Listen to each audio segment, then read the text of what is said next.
am alive. From here, this last time, I have understood there is no turning back. The torch is failing along with my resolve. I can hear the singing of the sea creatures from the passages above me, and they are promising the return of the gulls.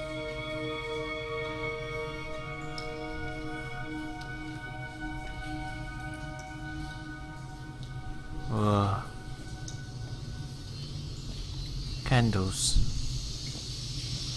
This is truly a beautiful limestone cave. Look at the stalactites. Stalactites, right? They are the ones that fall from the ceiling. And stalagmites are the ones that grow from the ground.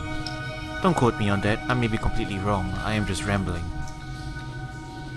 But it seems this is the only way to reach up to the beacon. So on we go. Luminescent mushrooms and fungi line the walls of this beautiful environment as we retrace this man's last steps.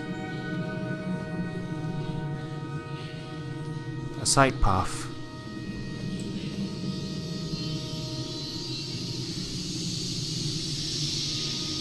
A waterfall.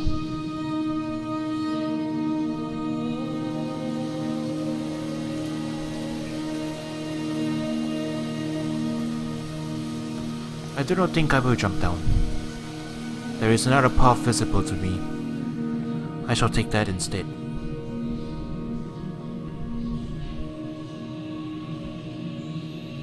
Yet another path. I shall take a look down here.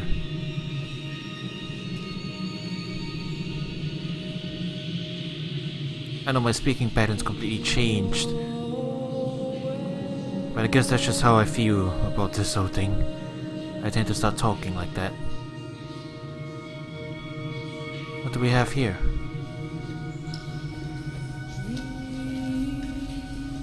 No, this is where I started. I am a silly man. Oh woman. Perhaps I am Esther after all. This is a long journey though. Oh, actually, no, it hasn't. It's been less than an hour, I believe. But it just goes to show how easily you can get disoriented. Is this a heart? There is no other direction. No other exit from this motorway.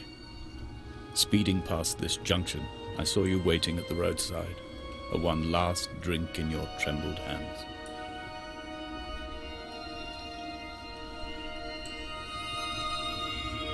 That's a circuit board. Electroplating? I do not know. That appears to be a neuron cell. That is a transformer coil? Looks like it. More circuit boards. And that is a different chemical. OH, nitrogen with hydrogen and two covalent. I have no idea what I'm talking about anymore. I don't know what that is. Batteries. Transformer coils. It looks like I will have to jump down that waterfall after all.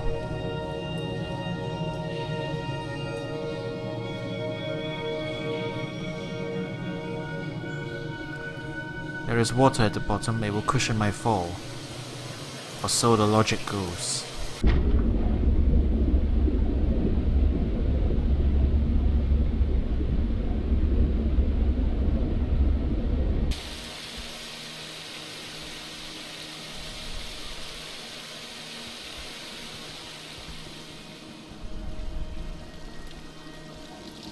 The water continues to fall from above.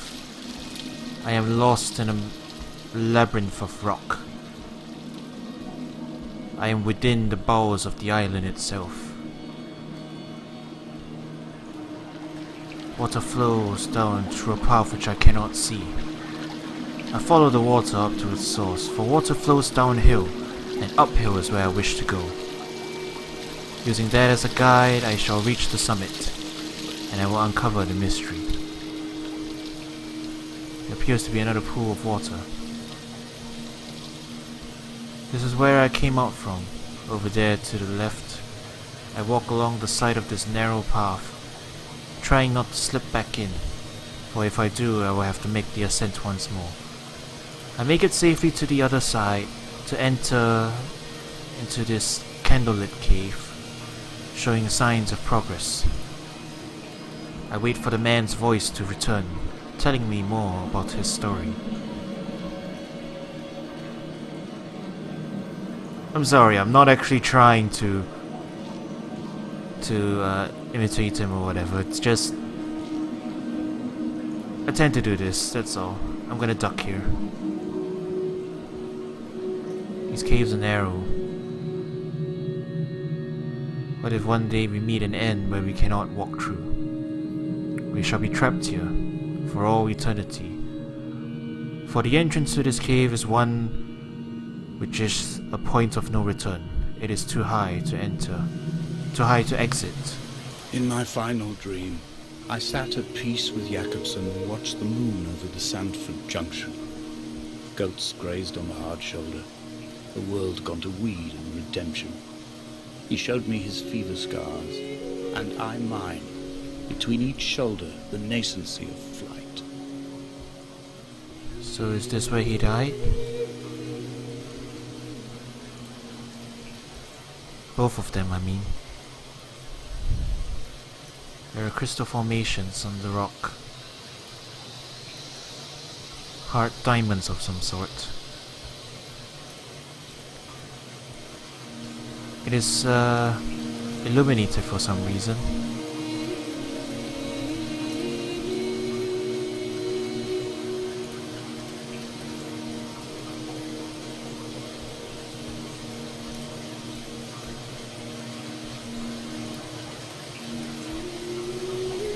Circuit boards. This path is a dead end. I shall take the river.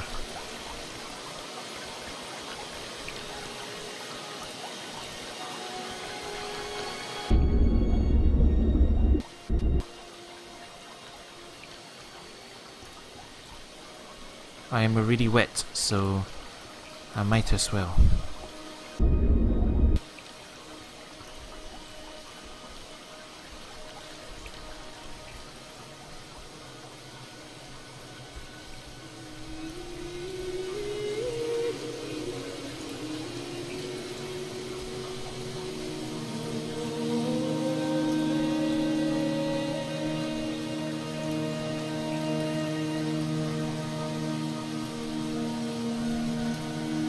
Continue upon this path, the path that will lead me up and higher towards the sky, out of this labyrinth of rock.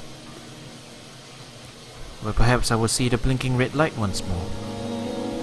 The beacon that beckons to me. It appears to be my goal, for I do not know of any other. This game is an odd one.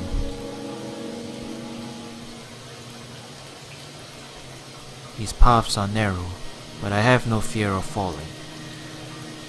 More paint is left behind as more nerves and cells and molecules, perhaps, are drawn on the table, drawn on the cave walls. It seems to be an ascent, which means we will take a look at this left side first. I will hold the hand you offered to me, from the summit down to this well, into the dark waters where the small flowers creep for the sun. Headlights are reflected in your retinas, moonlit in the shadow of the crematorium chimney.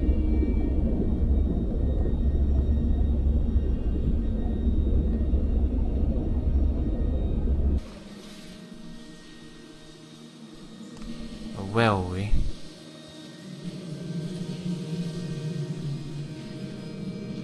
This road continues. Perhaps I shall take a look at the other path after all. It intrigues me, piques my curiosity. I wish to know where it leads. I can see bright light at the end of it. Perhaps it is the path to the summit after all, in which case I will turn around and return back here to observe what is at the end of this other path. I cannot enter this path, it is too small for me. but I can see the summit through it. At least I believe it is the summit. There are more chemicals on the wall. Nitrogen, oxygen, and hydrogen in a carbon ring.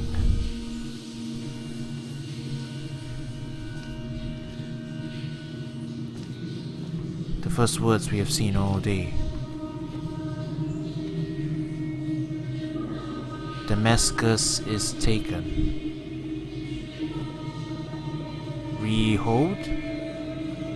Behold, Damascus is taken.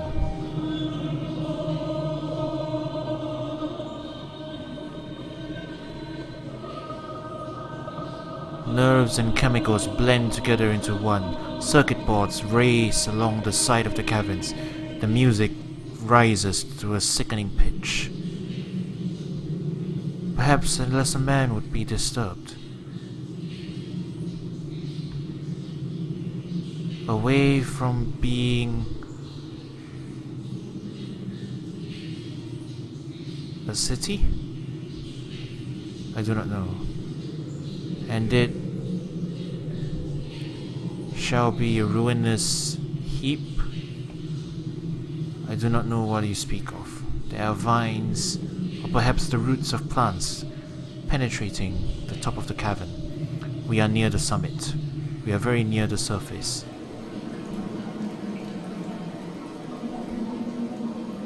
The sound of wind and water twisted into extremely unsettling sounds. A strange light ahead of the caverns. The water is luminous. We are going under. We must hold our breath. Our head scrapes the top of the caverns. We reach out for a breath of water.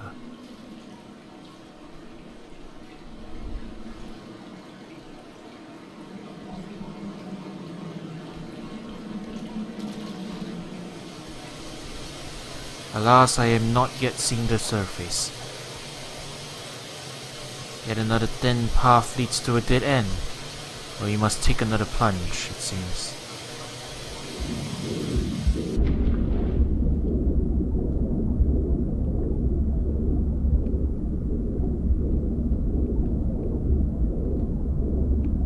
I see a highway, a car. I cannot make out the sign.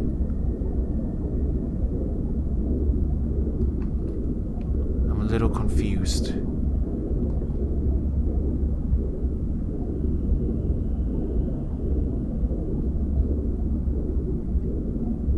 Royal something dock. I guess I must head towards it now.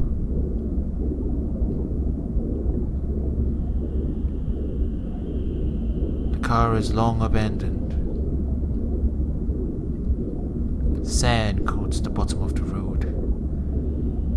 It appears this hallucination is of this entire road, city road, buried under the water, at the bottom of the seabed. It fades, and I am left with more questions than I have answers. I hit the bottom of the seabed once more. I rise up once more for a breath of air.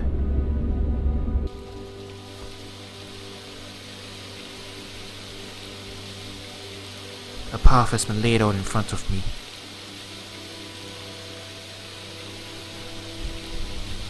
And so I climb once more towards the light. Still unsure of the purpose of it all. Still unsure about what the message of this game, what it is trying to tell me. Follow the light. It seems our natural instincts is to do so. I can think of no other. But I continue onwards.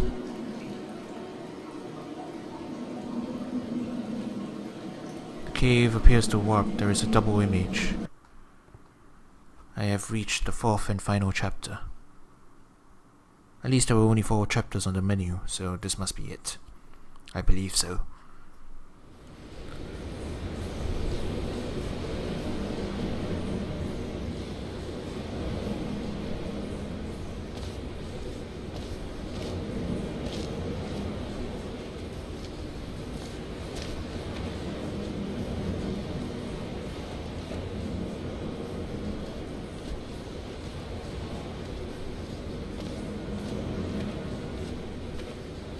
At last I see the surface.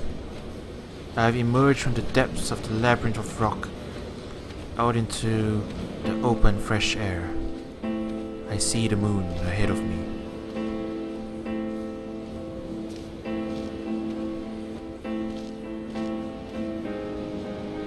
I sat here and watched two jets carve parallel white lines into the sky. They charted their course, and I followed them for 21 minutes until they turned off near Sanford and were lost. If I were a gull, I would abandon my nest and join them. I would starve my brain of oxygen and suffer delusions of transcendence. I would tear the bottom from my boat and sail across the motorways until I reached this island once again.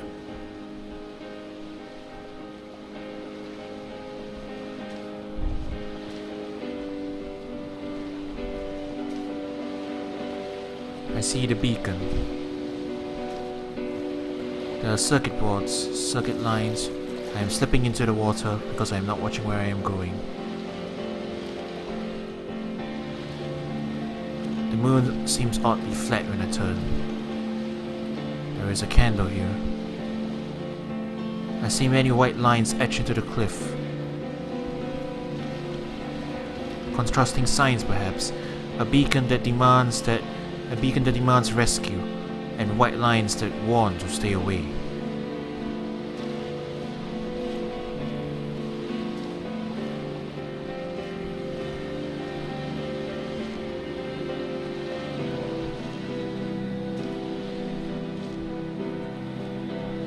This leads back where I came.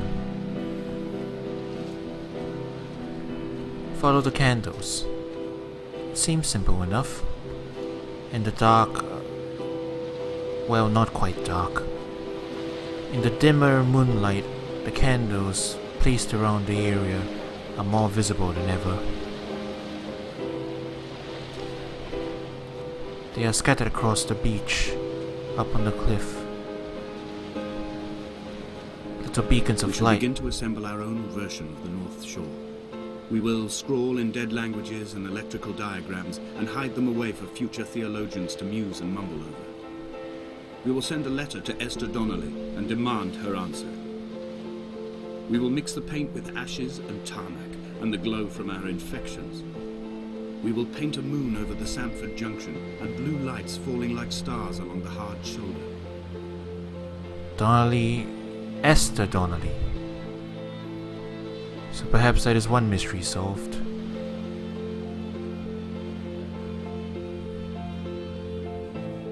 Another chemical diagram.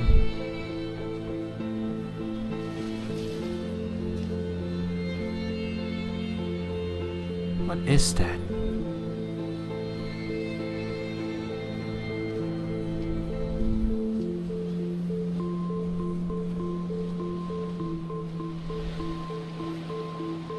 Continue along the shore and follow the candles. Another shrine.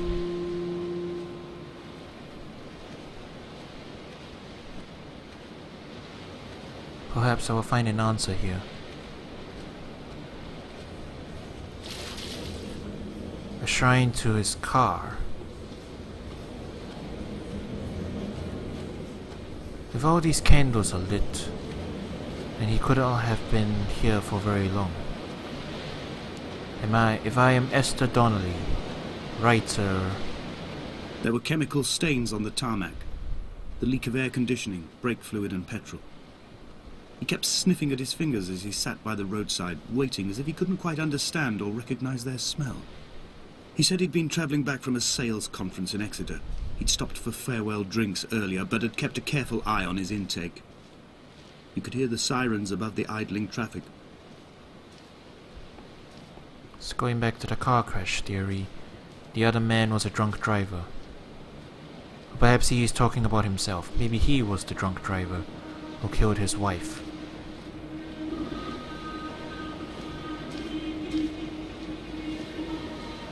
From here, I can see my armada. I collected all the letters I'd ever meant to send to you, if I'd have ever made it to the mainland, but had instead collected at the bottom of my rucksack, and I spread them out along the lost beach. Then I took each and every one, and I folded them into boats. I folded you into the creases, and then, as the sun was setting, I set the fleet to sail. Shattered into 21 pieces, I consigned you to the Atlantic, and I sat here until I'd watched all of you sink. So there are the letters. On a sudden, a light from heaven shone around him, and he fell to the ground. That's from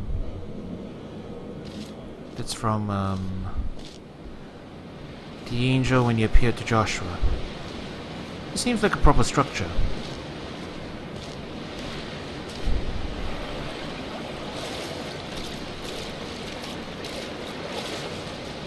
Someone lived here once. Little paper boats with letters on them.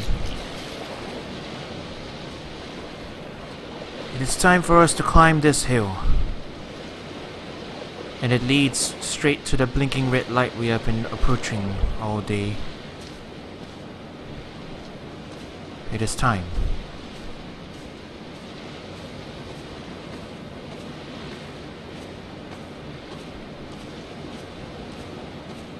I wonder what I will find there. Answers? Definitive answers? The stars in the night sky appear before me. Numerous in number, impossible to count.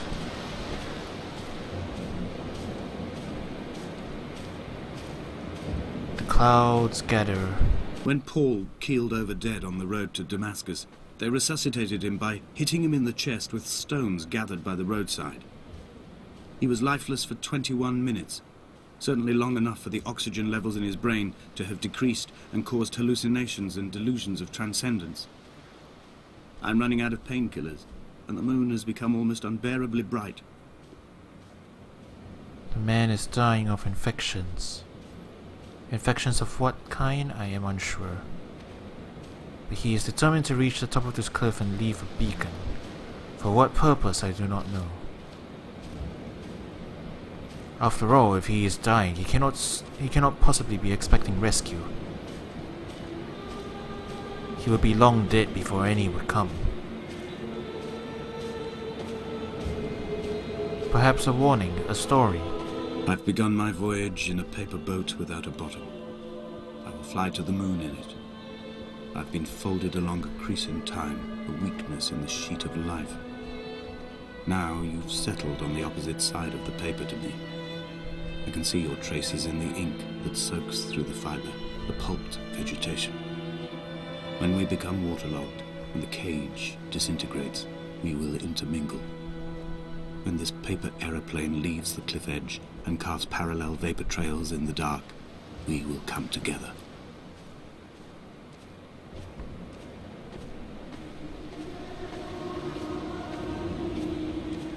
And there's come near. And he... If only Donnelly had experienced this, he would have realized he was his own shoreline, as am I. Just as I am becoming this island, so he became his syphilis, retreating into the burning synapses, the stones, the infection. If Donnelly is a he, then who is Esther Donnelly? The man is ranting. Or perhaps the man Donnelly worked with chemicals and he is Esther Donnelly. I am merely theorizing given on the information I've been given. I am unsure of what is going on. But I doubt I will find answers at the end. Like a nail, like a hangnail, like a drowning man clung onto the wheel, drunk and spiraled, washed onto the lost shore under a moon as fractured as a shattered wing.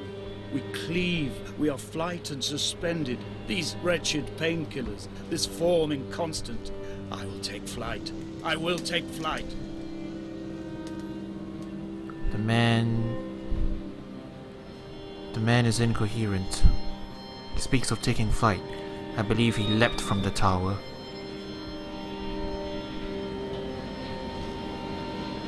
Unfenced cliff ahead, keep away from edge. And it came to pass that as I made my journey,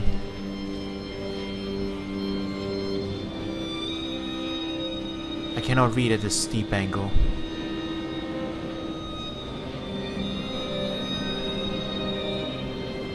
I cling to the edge of the cliff, worried for my life.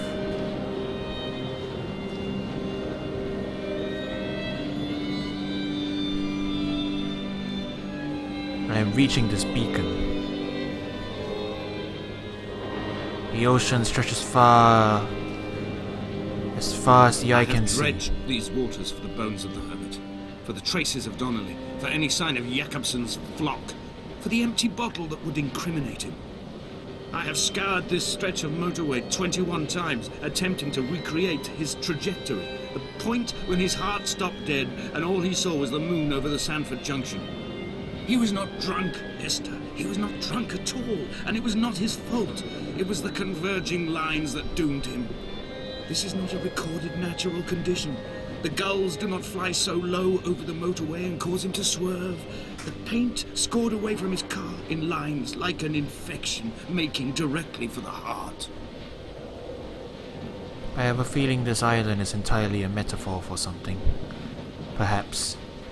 I do not know. The ocean stretches before me as far as the eye can see. The little rocks at which we were climbing over now appear so insignificant. The moon hangs low over the horizon as I climb and climb and climb, and the tower is visible, and the fence rattles, and I am nearing the end of my journey. Perhaps. I do not know. It seems I am not getting any concrete answers, and I do not believe I will. Perhaps I would look up to see what I've other... run out of places to climb. I will abandon this body and take to the air. Perhaps when this is all over, I will look up some interpretations of it. Dear Esther, I have burnt my belongings, my books, this death certificate. Mine will be written all across this island. Who was Jakobsen? Who remembers him? Donnelly has written of him, but who was Donnelly? Who remembers him? I have painted, carved, hewn, scored into this space all that I could draw from him. There will be another to these shores to remember me. I will rise from the ocean like an island without bottom, come together like a stone, become an aerial, a beacon, that they will not forget you. We have always been drawn here. One day the gulls will return and nest in our bones and our history. I will look to my left and see Esther Donnelly flying beside me. I will look to my right and see Paul Jakobsen flying beside me. They will leave white lines carved into the air to reach the mainland, where help will be sent.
Is this the end?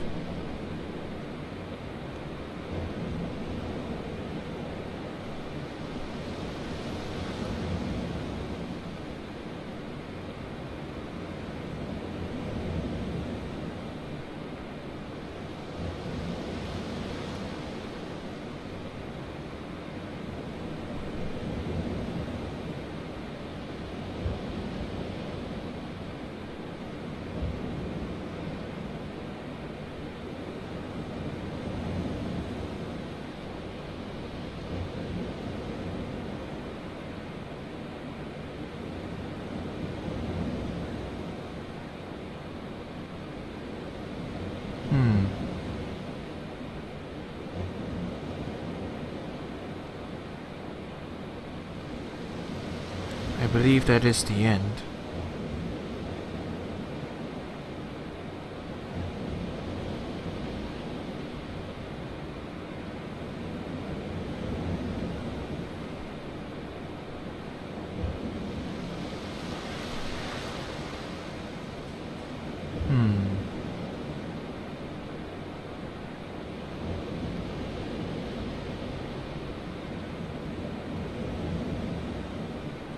I think this is the end. There are many things that you could say about this game, like what exactly is the nature of the island. Perhaps it is just limbo between life and death, and departing from that tower and becoming a gull, as I assume you did, is how you accept that you are dead. This man has died before you, and before him Jacobson died, and you are Esther, the last man to die, perhaps. Perhaps there is more to it everything. There are shipwrecks and there are chemical symbols. There are nerves and many, many things. And as I expected, there were no concrete answers, but I guess that's what the appeal of this game is. And that you have to think about it, talk about it, discuss. And I guess I will too, now that I've experienced it. I am still unsure what to make of it, but it was quite an experience to say the least. I shall leave it at that. This has been Dear Esther. Thank you for watching.